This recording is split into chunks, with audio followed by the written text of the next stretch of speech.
जय हिंद ऑफिसर्स, कैसे हैं आप सभी। आई होप आप सभी अच्छे होंगे और अपनी तैयारी बहुत ही बेहतर तरीके से कर रहे होंगे। आज की वीडियो में हम लोग डिस्कस करने वाले हैं यूपी पुलिस के लिए सेफ स्कोर के बारे में कि यूपी पुलिस में एटलीस्ट आपका इतना स्कोर तो होना ही चाहिए कि आप अपना सिलेक्शन सुनिश्चित कर पाएँ, आपको ये लगे कि हाँ अब मेरा सिलेक्शन पक्का पक्का हो जाएगा। ठीक है, तो इस वीडियो को बनाने का सिर्फ और सिर्फ पर्पस ये है कि आप लोगों के मन में इतना टारगेट आ जाए कि मुझे एटलीस्ट इतने नंबर लाने हैं।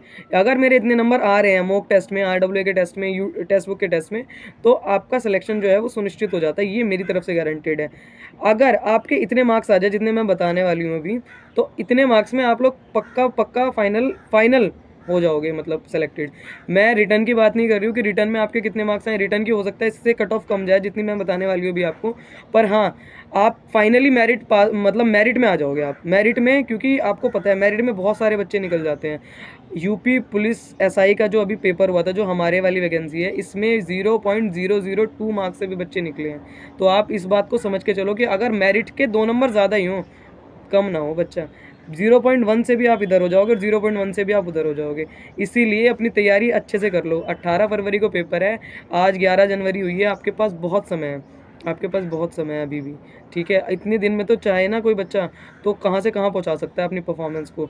आप लोगों के लिए एक 30 डेज़ का स्टडी प्लान भी मैं लेके आने वाली हूँ, जिसमें आपको सारी चीज़ें मैं बताऊँगी कि आपको कैसे कैसे करके करना है, किन सब्जेक्ट पे ज़्यादा ध्यान देना है, किस सब्जेक्ट पे कम ध्यान देना है, टेस्ट कहाँ से लगाने हैं और ज़्यादा से ज़्यादा क्वेश्चन कहाँ से लगाने हैं, जो क्वेश्चन आपके यूपी पुलिस में फंसेंगे। ठीक है, तो ये वीडियो भी अभी 1-2 दिन में आ जाएगी, आप लोग ज़रूर देखना उसको। ठीक है, आज की वीडियो में हम सेफ स्कोर के बारे में डिस्कस करेंगे कि सेफ स्कोर आप लोगों का यूपी पुलिस कांस्टेबल के लिए कितना होना चाहिए एटलीस्ट। तो मैंने आप लोगों के लिए कुछ डेटा निकाला था 2018 वाला।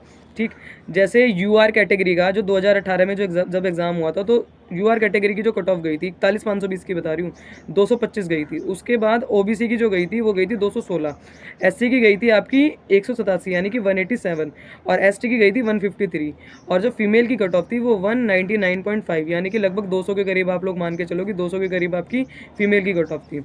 अब ये तो रही प्रीवियस ईयर की कट ऑफ।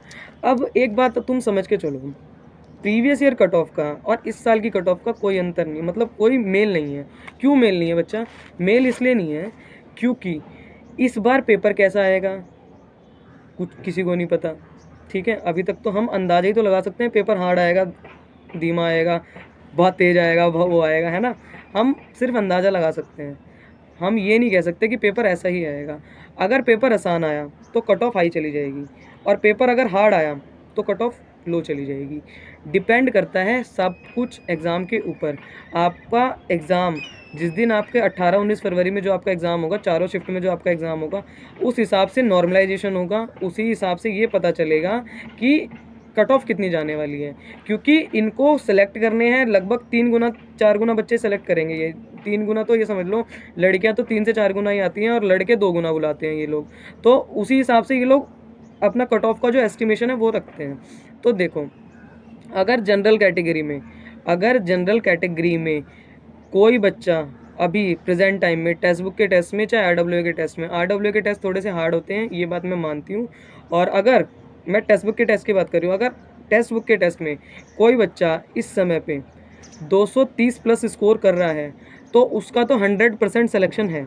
ठीक है, अगर तुम्हारे 220 तक भी नंबर आ रहे हैं, तब भी तुम अपना सिलेक्शन सुनिश्चित मान के चलो, तुम्हारा सिलेक्शन हो जाएगा। ठीक है, सेकंड में बात करती हूँ ओबीसी के लिए। तो ओबीसी के लिए तुम अपने 2 नंबर कम कर लो, क्योंकि ओबीसी की और जनरल की कट ऑफ में ज़्यादा अंतर नहीं होता। ये बात समझ के चलना, ओबीसी की और जनरल की कट ऑफ में ज़्यादा अंतर नहीं होता। ये सिर्फ कहने की बात है, ये हमें ही लगता है कि ओबीसी और जनरल मतलब कैटेगरी का वो हो गया।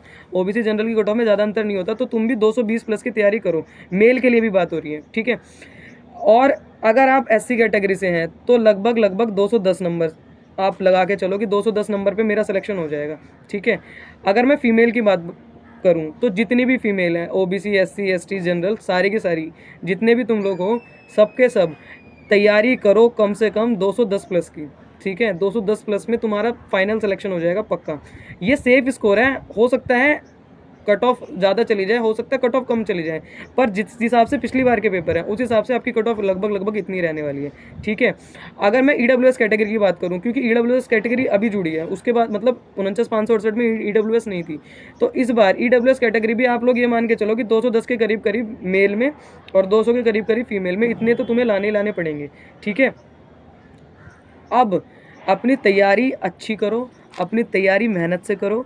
आप लोगों के लिए 30 डेज़ का मैं स्टडी प्लान लेके आऊँगी, उसको वीडियो को देखना और चैनल को सब्सक्राइब कर लेना, लाइक कर लेना। आज की वीडियो में इतना ही। जय हिंद।